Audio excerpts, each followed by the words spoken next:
Élise, facilitatrice, accompagnée de Juliette, qui est coach certifiée en holacratie pour Semawe.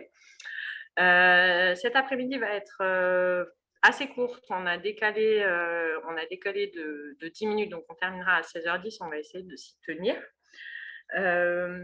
Pour commencer, je vais laisser Juliette se présenter et vous ouvrir le board pour que nous puissions nous installer en cercle dans une relation d'équivalence et que vous puissiez à votre tour vous présenter. Hop. Juliette, je te laisse te présenter. Super. Je m'appelle Juliette, je fais partie d'une coopérative qui s'appelle Semawe, qui est basée à Grenoble actuellement.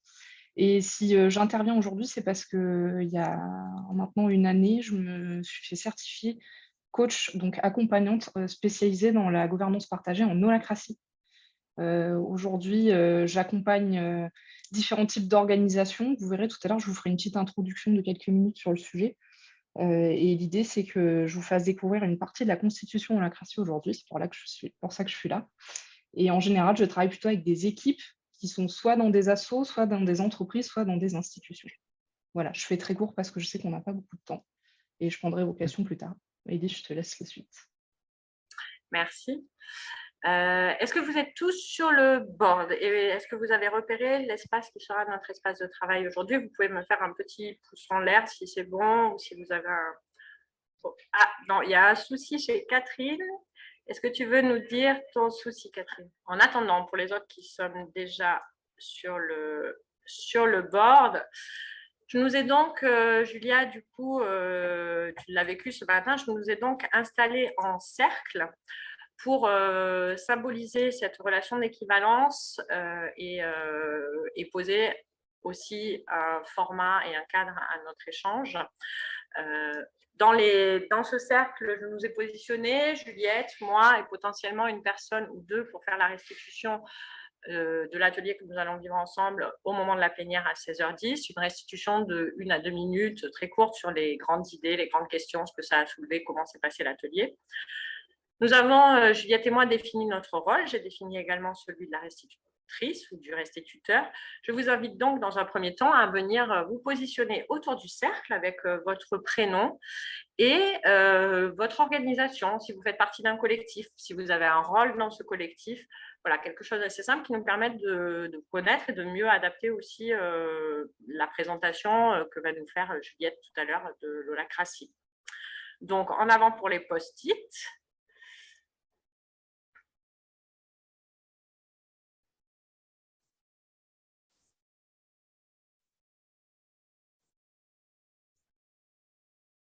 Excuse-moi, donc je pense que je suis au bon endroit. Il y a comme une espèce de théâtre antique là avec écrit holacratie, c'est ça? Voilà, c'est ça. Eh bien, okay. Du coup, à droite de ça, ça c'était la porte d'entrée. À droite, dans le carré, en haut de cette entrée, il y a un cercle ou je ne sais pas, j'invite chacun à son prénom, son organisation ou son projet, ainsi que son rôle dans cette organisation, si ce rôle est défini. Voilà. Et je vois que certains commencent à être des pros de l'action. Vous avez même réussi à faire vos post-it avec des cercles. Ah, ça y est. Ça y est. Parallèlement, j'en profite pour vous dire que je ne vais pas forcément pouvoir et avoir surveillé le chat en fait pendant notre visio. L'idée, c'est plus, il va y avoir des temps et des espaces pour poser des questions, pour interagir en fait, et que du coup, si vous écrivez dans le chat, ça risque de passer à la trappe. Donc, autant écrire directement sur le board. Je vous ai mis un petit espace bonjour ou petit message personnel qui ne sont pas trop personnels. Vous pouvez vous écrire des messages personnels dans le chat. Ceux-là, on ne les verra pas, mais voilà, des petits mots si vous voulez, à droite du cercle.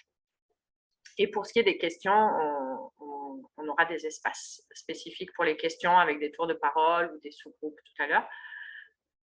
Alors, je vois que le cercle a pas mal bougé. Ouais. Pour avancer sur notre déroulé, donc comment ça va se passer aujourd'hui? Avant d'avancer plus, s'il y a une de personnes qui veut se positionner en tant que restituteur, restitutrice, voilà, voilà, c'est 1-2 minutes, être à l'aise à parler à un grand groupe et c'est le plus simple possible. Si personne ne se propose, je le ferai, mais je trouve que c'est aussi intéressant que les participants puissent prendre un rôle actif jusqu'au bout et donc pendant la plénière. Merci, je vois qu'il y a quelqu'un qui s'est proposé. Delphine, merci. Cet atelier, nous allons donc faire une petite inclusion assez courte.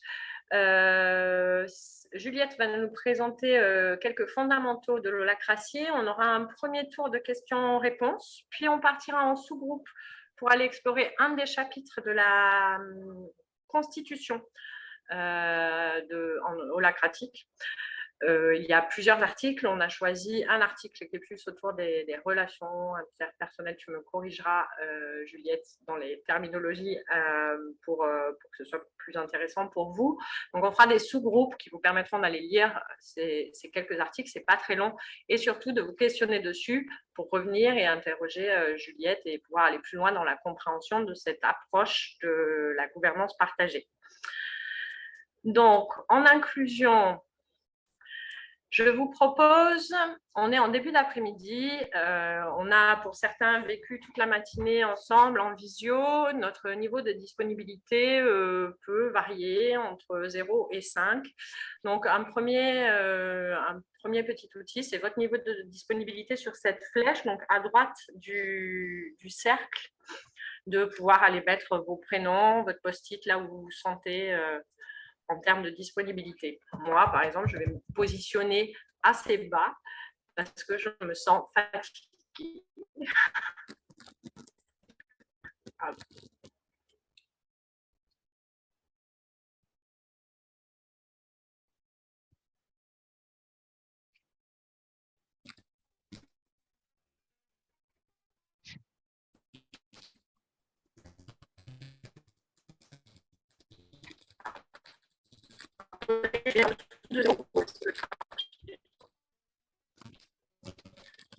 Il se rapproche. Oui. Ok. On voit qu'on a un niveau de disponibilité assez disparate, on va dire, peut-être de la fatigue. Donc, on va essayer de faire les choses le plus simplement possible et le plus agréablement possible pour répondre à ces besoins que vous pouvez avoir de repos et de simplicité. Pour continuer et avant d'entrer et pour commencer à entrer en matière en termes de lacrancie, je vous propose un petit nuage de mots pour explorer vos représentations. Juste en dessous, holacratie, ça vous évoque quoi? Alors, vous pouvez double-cliquer, c'est pas grave, elle vient d'être dupliquée, la question, elle est encore dupliquée, je l'ai supprimée. Il suffit de double-cliquer sur le petit rectangle rose, ça vous l'ouvre. Et là, vous pouvez répondre avec des mots-clés. L'idée, c'est que si vous avez des mots, un ensemble de mots, pensez à mettre des tirets pour que l'on comprenne. Sinon, il va les séparer. C'est parti. Je fais un petit partage d'écran. Ça, c'est pour des clés. Juste sur cet aspect-là.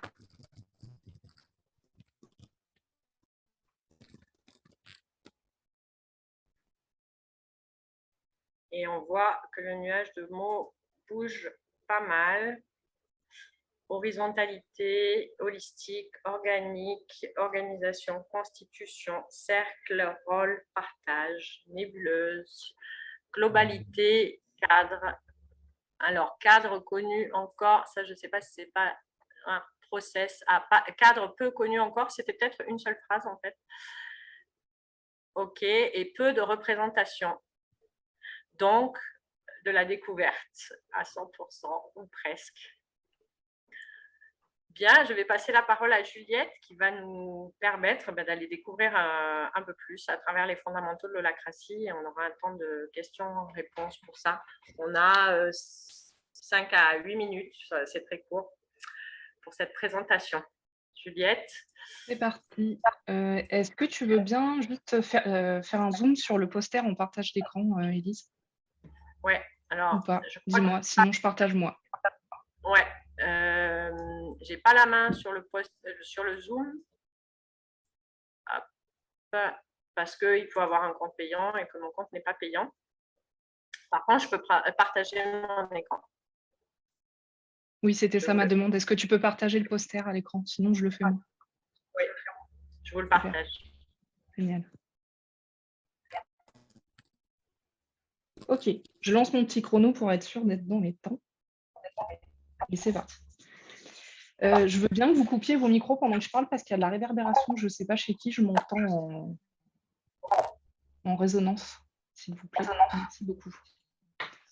Du coup, Holacracy, en fait, c'est un système qui a été inventé il y a un peu plus de 20 ans par un monsieur qui s'appelle Brian Robertson, qui est américain. Et ça a été directement inspiré du système sociocratique. Donc, je pense que si vous êtes là aujourd'hui, c'est que vous avez déjà certainement entendu parler de sociocratie. Et en fait, Brian Robertson, à l'époque, il travaillait dans le développement logiciel. Donc, il avait une grosse culture d'agiliste. C'est d'où le titre de notre atelier, d'ailleurs, qui parle de holacratie et d'agilité. Et il s'est dit, en fait, la sociocratie, c'est intéressant pour prendre des décisions à plusieurs, mais j'ai l'impression que c'est un système qui n'est pas très adapté aux organisations au sens entrepreneurial du terme. Donc, dans des organisations, que ce soit une institution, une association ou une entreprise, on a souvent un objectif de résultat ou une mission à mener. Et il s'est dit, j'ai envie de créer un modèle qui permet aux équipes d'être plus efficaces, de mieux distribuer l'autorité et de casser la hiérarchie habituelle pour prendre des décisions plus rapides, notamment par les personnes qui sont sur le terrain, qui sont les mieux placées pour décider. Aujourd'hui, Holacracy, c'est une communauté dans le monde qui est encore assez petite. On est moins de 80 personnes certifiées dans le monde, donc ce n'est pas très courant. Et il y a quelques milliers d'entreprises ou d'organisations qui fonctionnent avec ce système. Les fondamentaux d'Holacracy sont décrits dans un texte qu'on appelle la Constitution, et aujourd'hui, on va vous faire explorer le chapitre 2 sur les règles de coopération. Donc, c'est un exercice un peu particulier qu'on va vous faire parce que d'habitude, c'est une découverte qu'on peut faire plutôt dans le cadre d'une journée entière découverte ou d'une formation qui dure plusieurs jours. Donc, là, on a fait le choix avec Élise de vous mettre les mains dans le cambouis en se disant on a 1 heure devant nous, c'est l'occasion pour vous d'aller mettre le nez dedans, sachant que vous n'aurez qu'une vision très partielle de la méthode, et ça, c'est normal. En 1 heure, on ne peut pas faire mieux que ça. Mais vous inquiétez pas, je pense que ça va quand même être intéressant pour vous. Donc, du coup, l'idée d'une organisation qui fonctionne en holacratie, c'est de dire que l'organisation, elle est pilotée par ce qu'on appelle sa raison d'être. Cette organisation, cette équipe, cette institution, association ou entreprise, elle a une mission dans le monde, elle existe pour atteindre un but ultime, un idéal qu'on appelle la raison d'être. C'est un élément important parce qu'en fait, c'est ce qui permet aux équipes et aux rôles de se rendre compte s'ils sont en train de dévier ou pas de la mission de l'organisation. La Constitution dont je vous parlais tout à l'heure, elle est composée de 5 chapitres. C'est un texte qui n'est pas très long et qui a été révisé plusieurs fois dans l'histoire de l'holacratie. Donc, comme c'est un système qui existe depuis 20 ans, on n'en est qu'à la 5e version, mais quand même, on a quand même eu le temps de la modifier 5 fois, de l'adapter, de la raccourcir. Grosso modo, ce que racontent ces 5 chapitres, c'est que le premier chapitre, il parle de la structure qu'on appelle la structure d'autorité, c'est-à-dire, on dit, pour une organisation qui fonctionne en holacratie, que pour avoir les idées claires sur qui décide de quoi, il faut qu'on crée des cercles et des rôles pour définir qui a quel rôle dans l'organisation et qui a la capacité d'avoir de l'autorité sur tel ou tel sujet. Donc, une organisation qui fonctionne en holacratie, elle va prendre le temps d'expliciter tous les rôles dont elle a besoin pour fonctionner opérationnellement parlant au jour le jour. Le chapitre 2, c'est celui qu'on va explorer aujourd'hui, il parle des règles de coopération. Donc, ça décrit un comportement, une posture qu'on attend des personnes pour être le plus possible dans une posture de coopération et avoir des rôles qui ne sont pas, non pas dépendants ou indépendants, mais interdépendants. On est tous liés les uns aux autres, on a tous besoin les uns des autres pour travailler et avancer dans une organisation. Le chapitre 3, il décrit un format de réunion opérationnelle qu'on appelle les réunions tactiques, qui est un format de réunion qui est assez rapide, très rythmé, avec une personne qui la facilite et une personne qui a un rôle de secrétaire pour noter les décisions. Le chapitre 4, il parle de la façon, de quelques règles d'exception pour décrire des processus, comme par exemple des règles dans certaines organisations sur, je ne sais pas, comment on définit une augmentation de salaire, qui a le droit de signer des contrats, qui n'a pas le droit. Est-ce qu'il y a des horaires à respecter de bureau? Est-ce qu'on fait du télétravail? Donc, c'est un chapitre qui décrit comment on peut décrire ces règles-là. Et enfin, le chapitre 5, qui lui parle de ce qu'on appelle les réunions de gouvernance au sens de, en fait, comment on va modifier la structure des rôles pour toujours mieux l'adapter à la réalité et avoir les idées toujours plus claires sur qui a le droit de décider de quoi et qui fait quoi. Et c'est tout. Donc c'est un texte qui est assez concis, qui est assez dense. Nous, quand on accompagne des organisations à son adoption, les personnes conformes, on les fait passer par le texte pour qu'elles en aient plus peur et qu'elles apprennent à l'utiliser au quotidien. Et c'est vraiment un texte qui est amendable. Donc aujourd'hui, il est en open source. Si demain, vous décidez d'adopter Holacracy, vous pouvez amender le texte et l'adapter à la façon dont ça vous convient le mieux, sachant que les règles de base qui ont été proposées, c'est celles qui paraissent les plus efficaces pour la communauté des gens qui pratiquent et des gens qui accompagnent. Le chapitre 2 sur la règle de coopération, il parle de 3 choses qu'on va explorer tout à l'heure. Juste pour te répondre, Chloé, chapitre 1, c'est la structure d'organisation, les cercles et les rôles. C'est juste ça. On dit une organisation qui fonctionne en holacratie, elle est composée de cercles. Dans ces cercles, il y a des rôles. Et dans ces rôles, il y a des personnes, une ou plusieurs personnes, qui ont des choses à faire.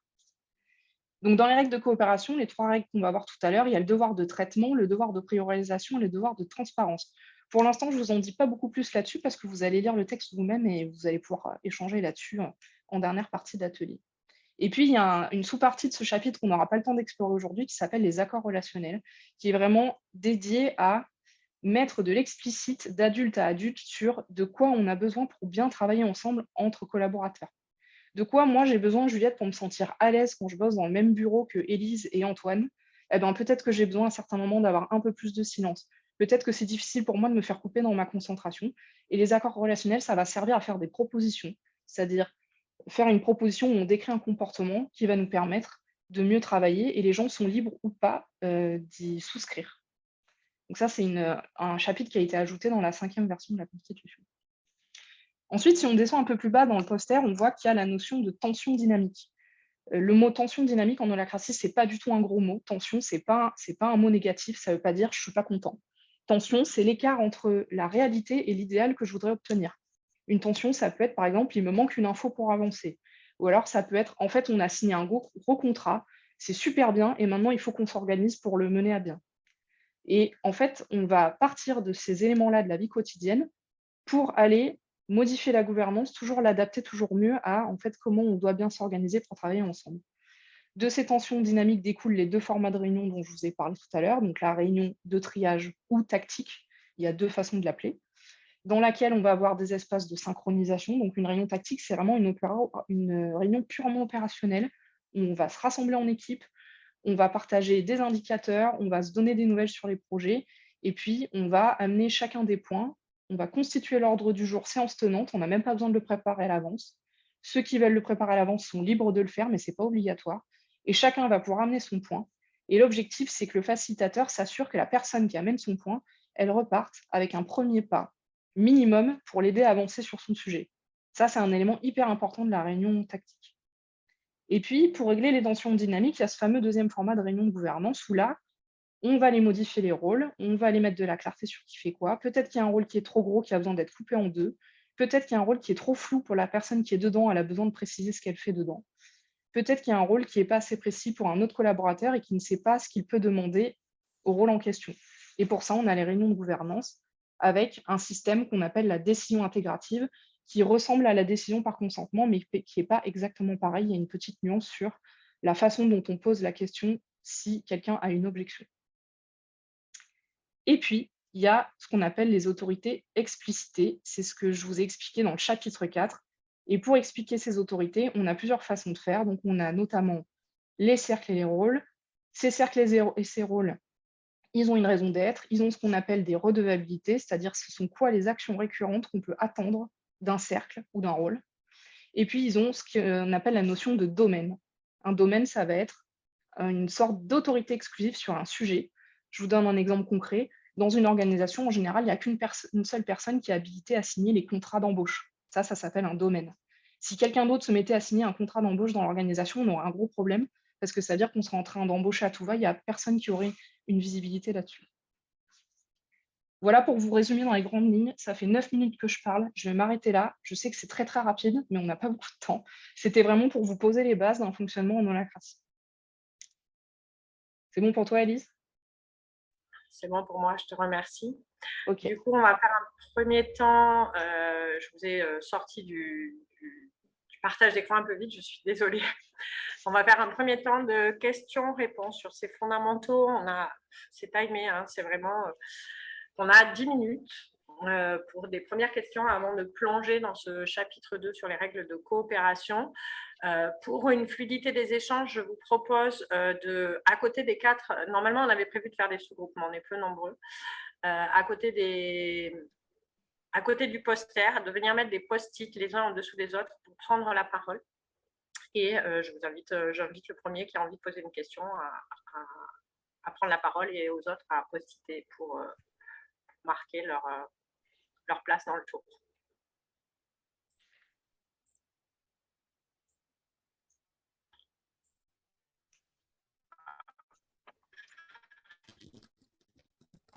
Alors, les premières questions. On t'entend pas bien, Élise, ça coupe. Je sais pas s'il y a que moi chez qui ça coupe. Ouais. Tu veux bien répéter ce que tu as dit? Alors, j'ai coupé ma vidéo, j'espère que vous m'entendez mieux. N'hésitez pas à me couper si jamais. Je vais vous proposer qu'on fasse un tour de questions-réponses. On a une dizaine de minutes en tour de parole. Donc, le premier qui veut poser une question prend la parole et les autres sont invités à poser des post-it à côté du poster. Comme ça, on a un tour d'ordre de parole et je pourrais vous donner la parole plus facilement qu'à travers le chat ou d'autres formats. Est-ce qu'il y a une question? Moi, j'ai une question sur la différence du coup avec la sociocratie et la gouvernance cellulaire. Alors, ouais, c'est une question qu'on me pose souvent. Sur la sociocratie, la différence fondamentale déjà, c'est que la sociocratie, il y a aussi un texte, mais ça n'est pas une constitution, c'est plutôt un texte qui parle de la philosophie d'une organisation, la sociocratie. Je vais juste couper ton micro, Elise, parce que ça résonne. Voilà. Et en fait, la différence majeure, c'est sur la question qu'on pose quand on prend des décisions. En sociocratie, la question qu'on pose pour modifier la gouvernance, c'est est-ce que tu peux vivre avec? Alors qu'en holacratie, la question qu'on pose, c'est penses-tu qu'adopter cette proposition pourrait causer du tort à l'organisation? Ce qui n'est pas du tout la même chose. D'un côté, on est orienté plutôt préférence personnelle et est-ce que je peux vivre avec? Et du coup, si je ne peux pas vivre avec, en fait, on va bloquer l'organisation qui ne va pas pouvoir avancer. Alors qu'en holacratie, on va dire OK, je pense que ça peut causer du tort à l'organisation. Et après, on a des questions assez précises pour dire si tu penses que ça peut causer du tort, quel tort est-ce que tu imagines? Et si c'est quelque chose qui est anticipé et qui ne nous permettra pas de nous adapter, on va s'en occuper. Mais sinon, on ne va pas s'empêcher d'avancer pour prendre la décision. OK. Et la gouvernance cellulaire, je n'ai pas eu beaucoup l'occasion de discuter avec, mais je sais qu'Alyosha, qui est notre mandataire là, et qui est aussi coach en holacratie, pendant un moment a discuté avec ce réseau-là. Et en fait, il y a énormément de points communs. Je pense qu'ils se sont très nettement inspirés du texte holacratie. Et en fait, holacratie, c'est un contrat de licence pour pouvoir accompagner en holacratie, il faut être certifié. Donc, je ne sais pas si c'est un rapport avec ça, mais voilà. Je ne peux pas te répondre en détail sur la différence majeure. Je pense qu'ils ont En fait, choses. ce que j'entends, c'est ce que je connais de la gouvernance cellulaire. Voilà. Je pense que c'est à peu près la même chose. Je connais une différence et à laquelle nous, on n'adhère pas du tout, c'est qu'en fait, en gouvernance cellulaire, un cercle peut modifier lui-même sa propre raison d'être. Et en fait, nous, cet élément-là, pour nous, il est quand même assez déterminant parce qu'un cercle qui peut modifier sa propre raison d'être, ça veut dire qu'en fait, il s'indépendantise du cercle au-dessus et du coup, il n'en reconnaît pas l'autorité. Ah oui, ça peut créer des désaccords, alors qu'en holacratie, c'est pas possible. Pour modifier la raison d'être, il faut être dans une réunion de gouvernance du cercle le plus large et passer par un processus de décision qui permet je crois que dans un cercle ou un sous-cercle, tu ne peux pas modifier la raison d'être si elle n'est pas en accord avec la raison d'être du cercle qu'on appelle parfois ancrage. Ouais, voilà. Excusez-moi, je me permets d'intervenir. On a quelqu'un qui lève la main. Je n'ai pas de prénom sur les post-it. Oui, j'ai Sacha qui lève la main. Ouais, attends, Du coup, si vous voulez bien mettre vos prénoms avec vos questions, comme ça, je pourrais vous appeler. Et Sacha, du coup, tu as levé la main. Je ne sais pas si c'est en lien avec une question ou autre chose. Ah oui, pardon, je suis passé par le canal Zoom, mais si ce n'est pas à mon tour, je peux attendre. Vas-y, Sacha, on n'a pas beaucoup de temps, donc on va pas perdre de temps avec les post-it. Moi, ma question, merci Juliette pour la présentation. Moi, ma question, elle est plutôt, tout à l'heure, vous parliez de mandataires sociaux, notamment au sein d'une coopérative. Donc, notamment dans des organisations, il y a des personnes qui portent la responsabilité Oui. pénale, par exemple, qui engagent Oui. leur responsabilité propre vis-à-vis d'une structure. Et donc, j'entends que l'holacratie elle a vocation parfois à réinterroger les circuits de prise de décision. Et donc, potentiellement, on pourrait imaginer qu'une décision soit prise par une autre personne que le mandataire social. Est-ce Oui. que c'est quelque chose, notamment, qui pourrait amener une situation où une personne qui n'engage pas sa propre responsabilité prend une décision et donc engage celle d'une autre personne. Est-ce que ça, c'est quelque chose qui est notamment réfléchi au sein du système holacratique ou, voilà, ça me pose question, en tout cas. Oui, c'est une super question. C'est une question qu'on nous pose souvent, comment on fait pour additionner holacratie et la couche légale, juridique d'une entreprise. Le texte holacratie ne dit rien sur comment on doit s'organiser, il dit juste vous devez expliciter les choses. Donc, par exemple, chez nous, la traduction opérationnelle, c'est que Alyosha, qui est mandataire, par exemple, il m'a délégué la gestion des comptes bancaires. Et en fait, on est en train de bosser sur un contrat de délégation de responsabilité pour, s'il y a une erreur de gestion bancaire, j'ai la responsabilité légale. Mais ça, holacratie ne nous dit pas comment faire. Il faut juste que nous, on s'équipe, on se fasse aider de quelqu'un qui a la compétence juridique et qu'après, dans notre gouvernance, on aille expliciter par une politique qui dit la délégation de gestion de compte bancaire a été déléguée au rôle Conto, c'est le nom de notre banque, par exemple. Et moi, je suis dans le rôle Conto et on a signé un contrat entre nous. Je ne sais pas si ça répond à ta question. Oui, merci. En tout cas, ça éclaire. En tout cas, pour le faire, il faut vraiment avoir les idées claires sur... il faut connaître un peu ou se renseigner sur la légalité des choses. Juste dire à un rôle, bah, tiens, je te file la signature des contrats et puis garder la responsabilité pénale. Chacun fait comme il veut, mais normalement, ce n'est pas suffisant pour vraiment faire une vraie délégation d'autorité. Merci. Merci Juliette. Alors, on avait des questions qui étaient posées, je ne sais pas, du coup, je n'ai pas le prénom. La première question qui avait été posée, c'est comment accompagner la prise de posture, souveraineté, coopération. Ah si, Audrey, pardon, je n'avais pas vu ton prénom. Donc, c'est Audrey qui nous pose la question.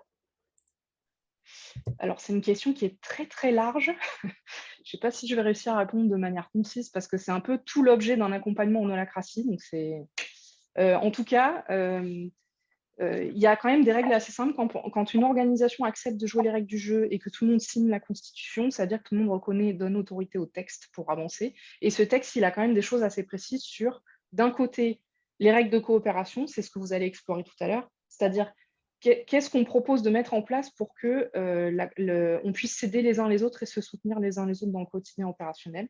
Et de l'autre côté, le texte dit une phrase qui est importante, c'est « tout ce qui n'est pas interdit est autorisé ». Donc, par défaut, tu as toute autorité pour mener toute action que tu penses importante ou intéressante pour ton organisation. Encore plus si tu es dans un rôle qui a une raison d'être, tu t'organises comme tu veux pour mener à bien les missions de ton rôle. Et si tu interprètes la raison d'être d'une certaine façon, en fait, ça ne regarde que toi, tu as toute autorité pour l'interpréter.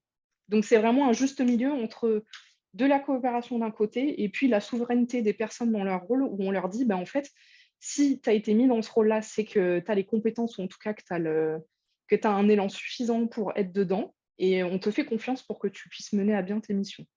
Ça n'empêche pas de demander de l'aide quand on est perdu dans un rôle, mais le postulat de base, c'est qu'on fait confiance aux personnes qui sont sur le terrain, qui sont souvent les mieux placées pour savoir comment il faut faire les choses. Je ne sais pas si ça répond à ta question. J'espère que oui, en partie. Audrey a levé le pouce. Oui, merci. Ok. Ok.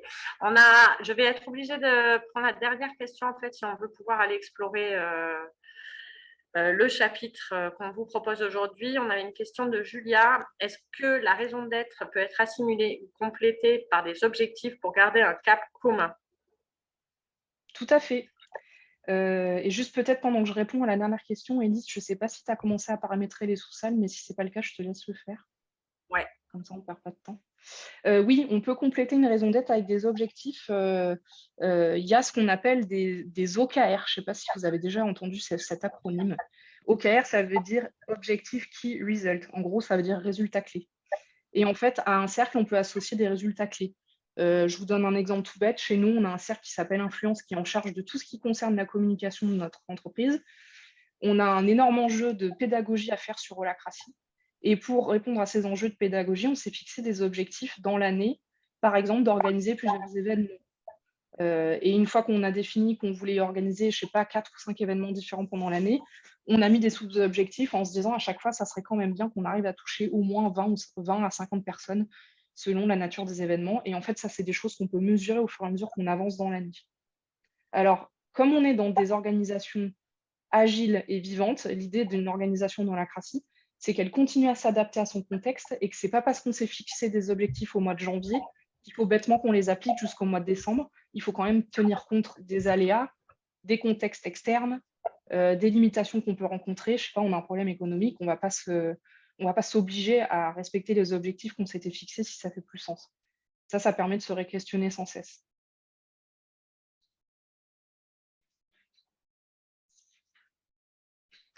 Je finis de paramétrer les salles. Merci pour cette question. Je crois qu'il y a des questions. Il y a une question sur un livre, s'il existe un livre, le temps que je finisse de paramétrer les salles. Elle est sur le board. Est-ce que vous la voyez? Sinon, j'y reviens. C'est typiquement le genre de question où peut-être la réponse pourra être faite à l'écrit. Et il me semble qu'il y avait une autre question. Excusez-moi, je fais deux choses en même temps. Je vous parle en même temps que j'écris. Ah, un livre, pardon, je n'ai pas compris. Je vais répondre, Elise, pendant que tu… oui, il y a un livre qui s'appelle Révolution Holacracy, qui a été écrit par Brian Robertson. Alors, il date de quelques années déjà, donc la philosophie dedans, c'est toujours la même, sauf que depuis la Constitution, elle a été un peu modifiée, elle est devenue toujours plus, peut-être même un peu plus libertaire que ce qu'elle était à l'époque. Mais en gros, l'idée, il raconte un peu son cheminement, comment il en est arrivé là, et puis qu'est-ce qu'il a voulu proposer en créant ce système. Ok, je suis obligée, du coup, il restait une question, peut-être qu'on pourra y revenir sur la fin par rapport au rôle dans une organisation holarchique. On va basculer sur la lecture des chapitres, peut-être que ça pourra éclairer, peut-être que cette question restera en suspens. Donc Chloé, je t'invite à la garder en tête et peut-être à la reposer tout à l'heure. En dessous du poster, on a une autre grande flèche bleue avec, on va faire un temps d'arpentage. Donc j'ai prévu, je viens de préparer, paramétrer 3 salles qui correspondent aux 3 chapitres de l'article 2. Vous avez du coup des petits espaces pour venir noter vos questions. L'idée, c'est vous êtes 4 par salle, 4 et 3, me semble-t-il. C'est de lire donc l'article qui correspond à votre salle, donc devoir de transparence, devoir de traitement et devoir de priorisation, et de vous questionner et de faire ressortir une ou deux, maximum une peut-être grande question à poser à Juliette dans 10 minutes, parce que ça va être très court. Est-ce que les consignes sont claires pour tout le monde avant que j'ouvre les salles? Ce n'est pas tout à fait clair, Chloé? Vas-y, formule-moi une question, ça pourra peut-être m'aider à clarifier. Est-ce qu'il faut que là, on se répartisse dans les carrés qu'il y a sur le board ou tu vas créer des salles Zoom? Je vais créer, je vais basculer dans des salles Zoom. Les carrés, c'était pour avoir des espaces de travail et j'avais prévu par chapitre plusieurs sous-groupes. Mais de fait, là, il n'y aura qu'un sous-groupe par chapitre. Donc, je vais annuler certains espaces. L'idée, c'était pour pouvoir aller vous positionner vos questions et vous servir de feuille de route. En fait, juste pour résumer, Chloé, tu vas être envoyée dans une sous-salle dont le titre et le nom du chapitre que tu dois lire. Tu ne dois pas lire les 3. Chaque groupe lit un chapitre différent. Voilà. Et après, je vous ferai un petit topo de chaque chapitre pour les chapitres que vous n'avez pas lus, de manière très concise. Et du coup, vous avez les PDF. Donc, vous pouvez double-cliquer sur les liens PDF, article 2, chapitre 2.1. Vous avez le PDF. Double-cliquer, il s'affichera à l'écran. Chacun de votre côté. Élise. Oui. La consigne, c'est juste remonter des questions, les questions qui nous viennent quand on lit le chapitre. Voilà, mais vous êtes à plusieurs. L'idée, c'est de, par groupe, pouvoir faire ressortir une question qui semble assez fondamentale parce que, toujours pareil, on a un temps très limité et que malheureusement, on ne pourra pas approfondir trop la question. C'est bon? Ok, c'est OK. Merci. Je vous mettrai un message vocal à 2 minutes avant le retour en grande salle. OK, je vous envoie dans les salles. À tout à l'heure pour 10 minutes, donc avant 45. Du coup, on a 20 minutes devant nous. Ça va passer vite.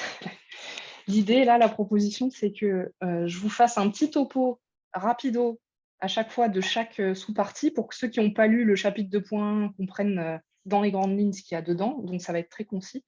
Et à chaque topo, après, je vous propose de prendre des questions de ceux qui ont lu le texte. Uniquement de ceux qui ont lu le texte, parce qu'on n'a que 7 minutes par sous-partie, vu qu'on n'a que 20 minutes. Voilà. Oui, Delphine, c'est très, très rapide. Je vais vous réveiller, vous allez voir à la fin de l'après-midi, vous allez être tous comme ça. Du coup, le premier chapitre, le 2.1, c'était le devoir de transparence. La philosophie de ce chapitre-là, c'est vraiment de dire, en fait, comme j'ai un rôle qui a des redevabilités, donc c'est-à-dire je suis redevable des autres rôles de faire des choses, quand quelqu'un me demande quelque chose, j'ai le devoir de lui répondre. Il y a plusieurs sujets sur lesquels on peut recevoir des demandes des autres rôles de l'organisation. Il y a, par exemple, quels sont tes prochains projets ou prochaines actions à mener dans ton rôle. Il y a quelles sont tes priorités relatives. Par exemple, la semaine dernière, je t'ai fait une demande pour faire quelque chose, je vois que ça n'avance pas.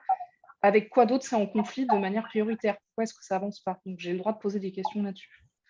Je peux demander aussi ce qu'on appelle une projection. Une projection, c'est je projette de m'occuper de ce projet à tel moment dans le temps parce que c'est réaliste dans mon agenda et que là, j'ai l'espace pour m'en occuper.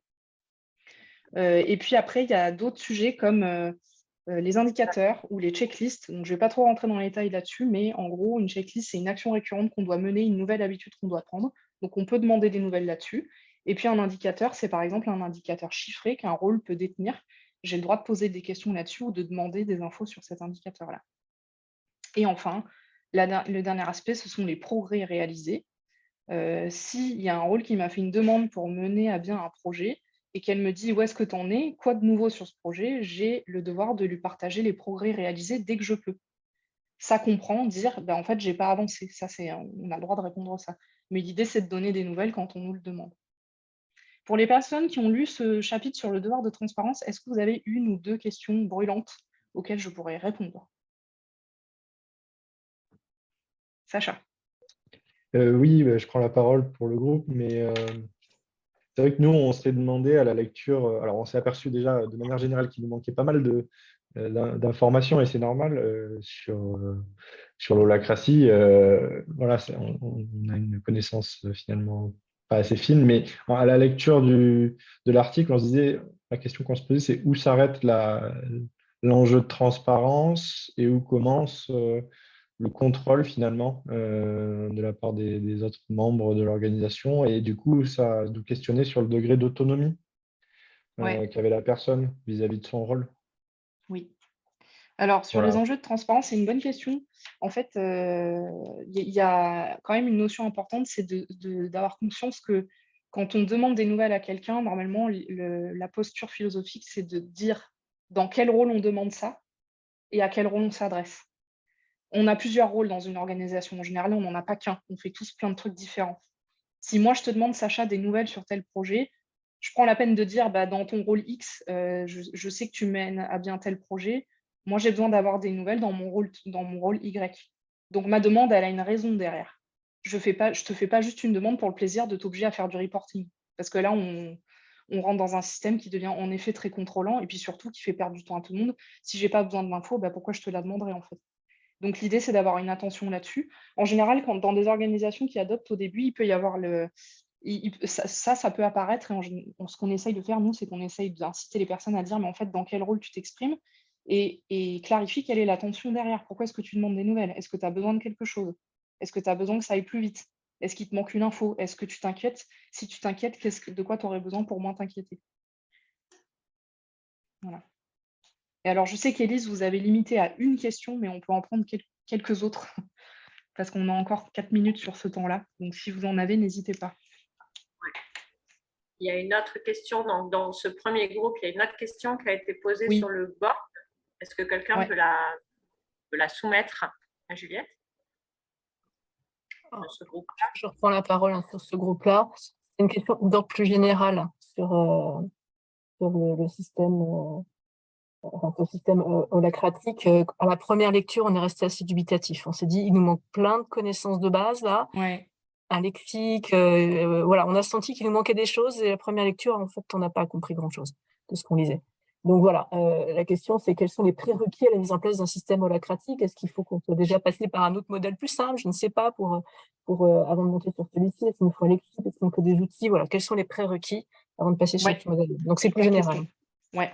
En fait, les prérequis, c'est vraiment en général quand une organisation elle adopte l'holacratie, la première chose qu'elle fait, c'est qu'elle met à plat sa gouvernance. Elle commence par faire ce qu'on appelle de l'encodage. Donc, elle va se poser et les gens vont dire qu'est-ce qu'ils font dans leur quotidien opérationnel et avec ça, on va créer des rôles et des cercles.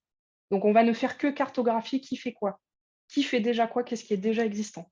Donc, ce premier temps de travail, ça permet déjà d'avoir une forme d'acculturation sur qu'est-ce que ça veut dire donner un mot à un rôle, à quoi ça correspond une raison d'être, qu'est-ce que ça veut dire une redevabilité, est-ce que j'ai des domaines d'autorité exclusive dans mon rôle.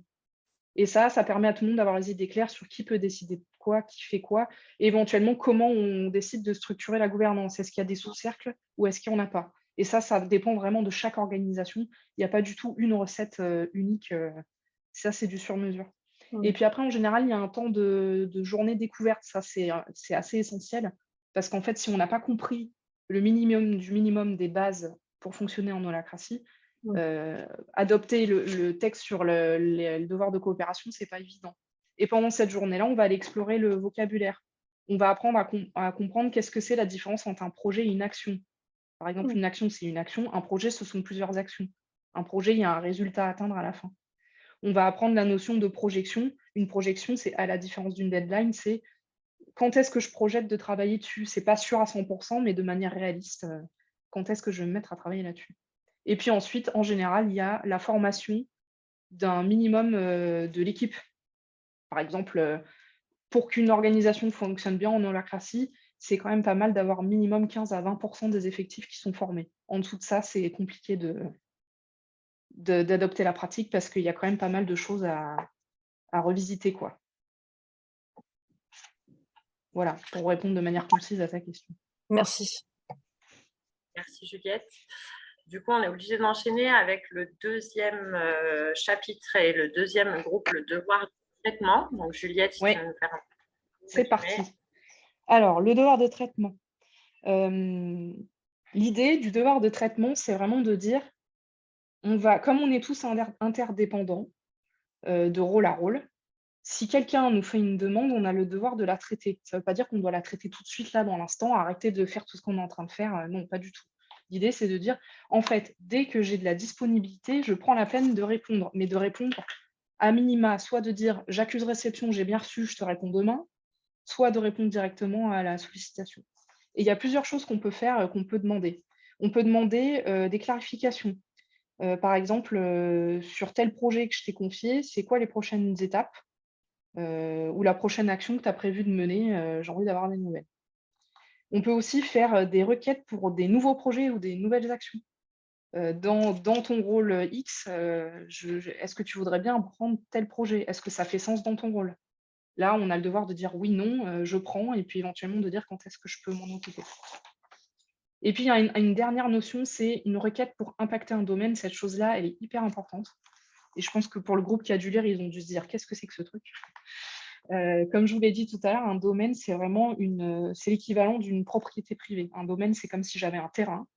Et en fait, pour que quelqu'un traverse mon terrain, il a besoin d'obtenir mon autorisation. C'est ça que ça veut dire, tout simplement. Donc, par exemple, si moi, je ne sais pas, par exemple, je prends un exemple de... Aujourd'hui, moi, j'ai un domaine sur les comptes bancaires de la SCOP. Si demain, quelqu'un veut engager une grosse dépense, il a le devoir de me prévenir avant, ou en tout cas, soit de me demander l'autorisation, ou de me prévenir qu'il a l'intention d'engager cette dépense. Et moi, dans un délai raisonnable, je dois lui dire oui. Et si je ne lui réponds pas, on considère que je lui ai dit oui. Donc là-dessus, ce devoir de traitement, il est vachement important parce que si je n'ai pas répondu à la requête, ça veut dire qu'on considère que j'ai dit oui. Donc ça m'oblige à avoir la présence d'esprit de dire oui ou non. Après, il y a écrit souvent dans un délai raisonnable, là, ce n'est pas écrit, mais le délai raisonnable, c'est à définir ensemble. Mettre de l'explicite dessus, ça veut dire quoi, délai raisonnable? Est-ce que c'est 1 heure? Est-ce que c'est 4 jours? Est-ce que c'est 3 mois? Voilà pour le chapitre sur le devoir de traitement. Est-ce que le groupe qui a lu ce chapitre a des questions? On avait une question. Enfin, on avait une question. On a eu surtout une surprise qui était le devez. Vous devez. vous devez répondre. On s'est toutes les trois dit ah ouais, c'est beaucoup plus directif que l'idée qu'on s'en faisait. Et alors, moi, je le vis dans une association et c'est fait d'une manière qui est intelligente, on va dire. C'est-à-dire que le rôle lead de la cellule dans laquelle je suis revient toujours sur la raison d'être, l'intention, donc tout ça a du sens. Mais on s'est dit, mais et si le rôle de la cellule, le rôle lead de la cellule, en fait, se prend à être autoritaire, comment on fait? Ou s'il y a s'il y a une déviance, comment ça se passe? Est-ce qu'il y a des instances de régulation, ce qui était notre hypothèse? Oui, Enfin bon, tout à comme on a fait. lu que ce chapitre-là, il nous manque plein de choses évidemment, mais voilà. Oui. En fait, dans le devoir de traitement, il y a aussi la notion de devoir traiter toute tension qui apparaît. Donc, si toi, dans un de tes rôles, tu trouves que en fait, le leader de cercle, il n'arrête pas de te demander tout le temps des nouvelles sur tes projets tous les jours et que en fait, ça te ralentit et que ça ne le rassure pas, c'est une tension à poser en fait en réunion tactique. C'est-à-dire, qu'est-ce qui se passe? Pourquoi est-ce que j'ai tout le temps des demandes? Et si le cercle n'arrive pas à résoudre lui-même sa tension, il y a toujours la possibilité d'élire ce qu'on appelle un représentant de cercle, qui va être en charge de représenter le cercle au même titre que le leader de cercle et qui va pouvoir amener l'attention dans le cercle du dessus. C'est-à-dire dire, en fait, dans notre cercle, on n'arrive pas à résoudre ce truc. Il y a leader de cercle qui a une posture autoritaire avec tel rôle. J'amène l'attention dans le cercle du dessus parce qu'il y a quelque chose à faire sur le leadership de ce cercle-là. Donc, il y a toujours la possibilité d'aller réguler ça. Après, ça peut avoir plein de formes possibles. On n'est pas obligé d'en arriver à une telle extrémité, mais on peut faire des demandes de régulation de rôle à rôle. Et le rôle de leader de cercle, c'est un rôle qui est un peu particulier parce le leader de cercle, c'est lui qui porte la raison d'être du cercle. Donc, si lui, il sent qu'il y a un problème opérationnel dans les rôles du cercle, forcément, ça peut lui créer des tensions. Audrey, tu as une question? Oui, je voulais avoir ton avis du coup sur le fait est-ce que c'est vraiment obligatoire d'avoir des leaders de cercle, du coup, justement? Oui, c'est obligatoire. Si tu n'as pas de leader de cercle, ça veut dire que le rôle revient au leader du cercle au-dessus. Tout rôle vacant revient au leader de cercle. Donc, tu n'es pas obligé de mettre un leader de cercle, mais pour que ça soit clair pour tout le monde, c'est quand même mieux de mettre une personne dans le rôle de leader de cercle. Et le rôle de leader de cercle, je me dépêche, Elise, ça marche. Le rôle de leader de cercle, il a un rôle hyper important parce que c'est lui qui fixe les priorités et c'est lui qui est capable de dire qui peut aller dans quel rôle. Donc, si un cercle n'a pas de leader, c'est pas génial parce que l'équipe a la personne pour l'aider à prioriser et répartir les tâches. On va passer au dernier chapitre, histoire d'avoir le temps de faire une déclusion rapide. Chapitre 2.3, devoir de priorisation.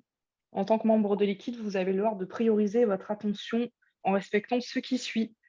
La première chose qu'on fait, c'est on priorise de respecter le devoir de traitement. Si un autre rôle de notre organisation interne nous demande quelque chose, quand on a 5 minutes, notre devoir, c'est d'y répondre.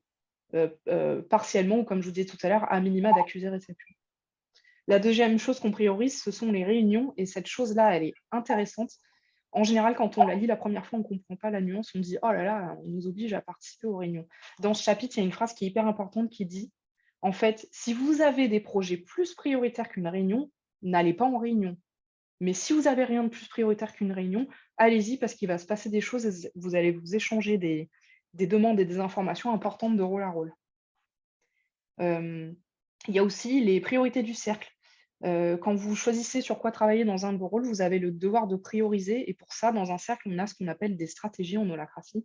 C'est une phrase posée par le leader de cercle qui aide tout rôle à s'organiser et à dire en gros, quand il y a du rush, tel type de sujet est plus important que tel type de sujet. Et ça, c'est une phrase, un repère clé pour s'auto-organiser dans son rôle et prioriser. Et à tout moment, on a le devoir de reprioriser. S'il y a un projet plus important qui arrive dans le pipe, il faut le reprioriser dans nos rôles. Et si on a besoin d'aide, on peut demander de l'aide au leader de cercle. Et enfin, il y a une notion sur les échéances. Les échéances, c'est considéré comme des priorités officielles qui peuvent être posées quand on demande un projet. Il y a certains projets où on est obligé de respecter des dates. Je sais pas, on fait un bilan comptable. On ne peut pas se permettre de le laisser traîner jusqu'en septembre parce qu'en mars-avril, il doit être bouclé. Ça fait partie de certaines échéances qu'il faut prioriser. Et donc, s'il y a de telles échéances, on est censé les faire passer en priorité, tout simplement. Il y a pas mal de questions, de choses qui ont été posées sur le board. Ouais. Par rapport. chapitre-là. Je laisse le groupe te poser des questions.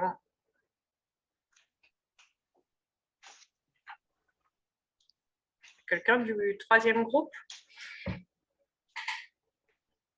Si vous voulez que je prenne, du coup. Ouais, Julia, vas-y. Ouais, je vois préparation. Il y en avait pas mal, donc je vais peut-être en faire une qui me vient là. Il y avait une difficulté, enfin, c'est plus un Est-ce que constat. tu peux, Julia, s'il te plaît, rapprocher ton micro? Je vais faire ça. Ouais, super.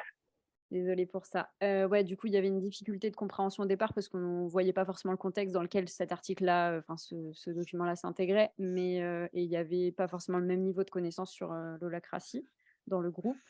Mais du coup, ce qui nous est venu comme question, donc il y avait comment prioriser, par exemple, les actions d'un métier et de celles de l'ordre de l'organisation. C'est-à-dire que quand on fait une action ou quelque chose de concrète, comment prioriser aussi, on en a parlé juste avant, les réunions, des temps plus collectifs qui sont plus destinés à l'organisation humaine et au collectif, plutôt que des tâches très individuelles où on sait qu'on doit l'abattre le travail, quoi. Voilà, c'est un peu la grande question. Ça, normalement, en fait, c'est écrit dans ce chapitre. C'est-à-dire que si toi, dans tes rôles, tu sais très bien que tu as une échéance à respecter sur un projet sur lequel tu es en train de bosser et qu'il y a une réunion qui a lieu et que, en fait, aller à la réunion, ça te met dans le rouge, le texte dit que tu as le droit de ne pas aller à la réunion. Et en fait, si les gens ils ont besoin de te faire des demandes, ils te les feront via un autre canal où ils ne t'obligeront pas à assister à une réunion où il y a des échanges qui ne te concernent pas, par exemple. Et sur les temps plus qui concernent l'organisation humaine, après là-dessus, je n'ai pas de recette miracle. Ça dépend du temps que vous dédiez à ce que tu appelles votre organisation humaine. D'ailleurs, je ne sais pas trop à quoi tu fais référence exactement, si ce sont des temps de cohésion ou des temps informels ou ce genre de choses. Ça, c'est chaque organisation qui pilote ça comme elle veut. Mais l'idée étant que à partir du moment où quelqu'un a trop de projets, enfin comment dire, et se retrouve trop sous l'eau, c'est peut-être qu'il y a un problème de priorisation et qu'il y a des projets qui ont peut-être pas besoin d'être menés in fine. Parce que c'est aussi ça la vie d'une organisation, c'est qu'il y a toujours des projets qu'on prend, mais qu'en fait on terminera jamais. Parce qu'il y a d'autres aléas, parce qu'il y a des repriorisations permanentes, parce qu'il y a un changement de contexte. On peut peut-être prendre une dernière question avant de passer à la déclusion. J'en donne aussi, c'est pas forcément les miennes, hein, mais je les Ouais, pose vas-y. du coup. Donc il y avait notamment ça va dans le même sens, donc je vais peut-être pas aller sur celle-ci. Plutôt comment engager tous les publics ou les parties prenantes d'une organisation, notamment en termes d'accessibilité, de volontariat ou pas. En fait, ce qui fait qu'une organisation comme ça fonctionne, c'est que tout le monde, finalement, le constat, c'est que tout le monde doit porter les mêmes engagements, ou en tout cas, voilà, comment faire avec les différences, comment faire en sorte que, certaines personnes qui sont moins engagées puissent quand même participer à ce genre de choses, que ce soit de l'accessibilité, physique, et autres, hein, enfin, c'est plein de choses, différentes, et également en termes de volonté, comment engager. Alors, sur les disparités d'énergie ou d'engagement dans les organisations, ce qu'il y a d'intéressant avec ce système, c'est que les personnes qui ont le plus d'énergie et d'élan, elles vont peut-être prendre plus de rôles et du coup plus de projets. Celles qui en ont moins ou qui ont besoin d'un truc très sécurisé avec de la validation et qui ne veulent pas sortir de leurs compétences, elles peuvent rester dans les rôles qu'elles connaissent déjà. On ne va pas les obliger à prendre un autre rôle si elles ne veulent pas. Après, il y a un enjeu aussi de relations contractuelles, c'est-à-dire que si quelqu'un reste dans un rôle et qu'il ne veut pas en faire plus et qu'en fait, il n'a pas de quoi s'occuper tout le temps, ça, c'est encore un autre sujet qui n'a rien à voir avec l'holacratie, qui existe partout et qui est difficile à résoudre dans toutes les organisations. Et après, en termes d'accessibilité pour peut-être des publics particuliers, je pense qu'il y a un accompagnement peut-être spécifique à proposer. Et d'ailleurs, le rôle de leader de cercle a un rôle hyper déterminant là-dedans. Dans une organisation qui a une pratique mature de l'holacratie, un leader de cercle, en fait, il prend une posture très coachante.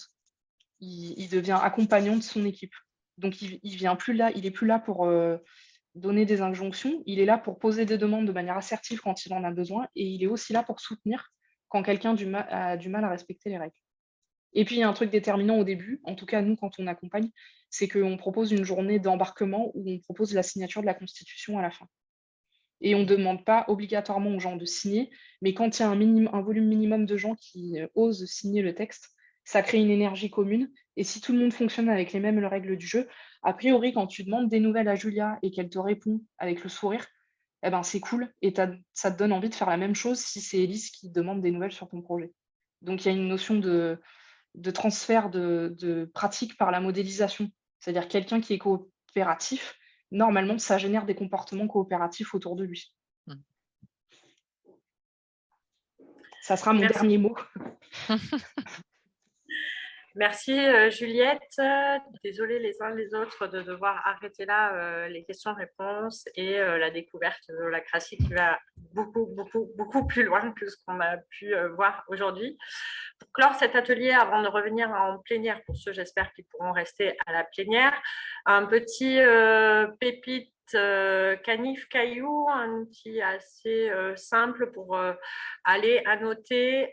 Toujours mettez vos prénoms, c'est maintenant plus sympa de savoir qui nous a posé les choses. Voilà, qu'est-ce que vous retenez de cet atelier comme préciosité, comme outil et comme caillou? Moi, par exemple, je sais que 1h15 d'atelier en après-midi pour la journée gouvernance partagée du 6 juin, ben, ça ne se fera peut-être pas avec ce format-là parce que c'est compliqué. Donc voilà, on tiendra compte de cette expérience. En tout cas, c'est mon caillou. C'est mon caillou, plus la fatigue. Voilà, et ensuite en dessous, un espace d'expression libre. Pour que vous vous y retrouviez, normalement, j'avais mis, je vais essayer de les rapprocher, j'avais mis les liens pour retrouver le Zoom de la plénière et la gare centrale, le klaxon de la plénière. Je vais vous les remettre à côté. Je vous laisse post-iter, je vous rapproche les liens. Et merci beaucoup pour votre participation et du coup, j'espère pour votre indulgence par rapport à ces contraintes techniques. Je vous rapproche ça.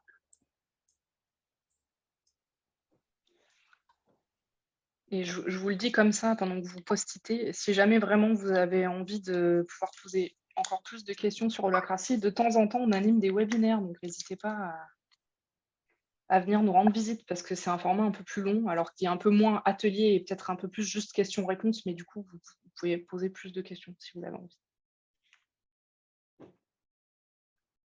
Je vous ai rapproché les liens.